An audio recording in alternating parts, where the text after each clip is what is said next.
ikọ̀ àgbáyé Àlàrí Àjọkẹ́ Àdé ọmọ Balógun lẹ́ni àkọ́kọ́ tí mo kọ́kọ́ rí. Òye iye kèrè mi kán ó lọ́jọ́ lórí ó nímọ̀ tó kúná lóko ó kàwé dé góńgó ọ̀kan pàtàkì ló jẹ́ láàrin ọ̀mọ̀wé ọ̀jọ̀gbọ́n ọ̀mọ̀wé lákàwé joyè rẹpẹtẹ olórí pípé ọmọ ni kì í bí òjò pòjò kì í bí òjò pòjò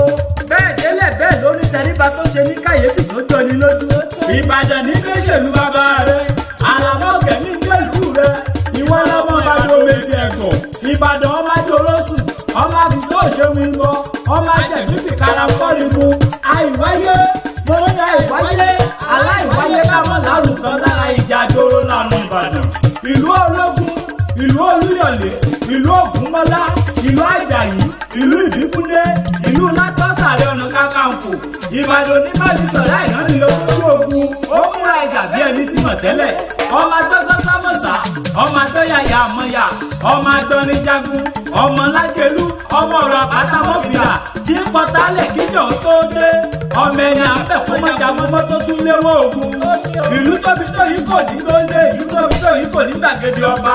Ọọ̀ni lórí Ilé Ifẹ̀ Àtìbà lórí èdè Ọ̀yọ́ Ọ̀wọ̀ lórí ìdìsà Aláké lórí Ẹ̀gbá irúwọ́ Gìrìwá tó dilẹ̀ níbàdàn tiwa ṣebí Ìbàdàn ló mọ̀ ó mọ láyípo ti bá bá Ìbàdàn. Àlàmú lórí kí ọ̀tọ́ ní kí ọ̀tọ́ ní kí ọ̀dáadáa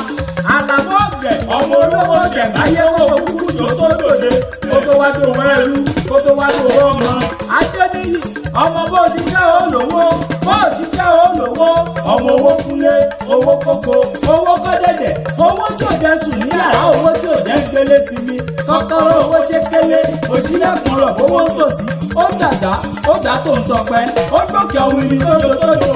èyí tí ó dàgbà òwìnì kúndé òbí jà wá igi jẹ́gẹ́dẹ́ ọmọ bàbá Adépẹ́jú ọmọ ìyá Aláàfin ọmọ odò pàṣẹkẹrẹ mọ́lẹ̀ ọmọ àtìpà ọmọ ládéládé ládé ọmọ ládéládé ládé Aláàfin ò ládé adé aládìkún lágbà fáláàfin lágbà fóòròjú ọmọ òkè láwẹ̀ Àlàmú Àlàrí ẹ̀jẹ̀ ń dáàlé àní ẹ̀jẹ̀ ń dáàlé Àlàmú ló ní kí wọ́n Àlàrí ó ní kí ọ dáadáa Adéníyì ló ní kájọ káàdé Adépẹ́jú làwọn òde mi ọmọ Adédọ̀tun ló ní kí ọmọ Balógun kò gbọmọ jẹ́ Àtẹni àti Àtẹni kí ni ẹ̀yin méjèèjì mo kí yín o ó yá ẹ lọ́wọ́.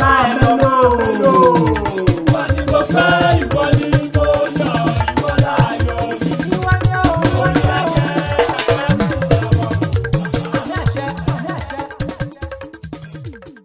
Thank you for watching our video and follow us on Instagram, Twitter and Facebook at Apata Ewi. Please don't forget to subscribe to our YouTube channel for more videos. We love you.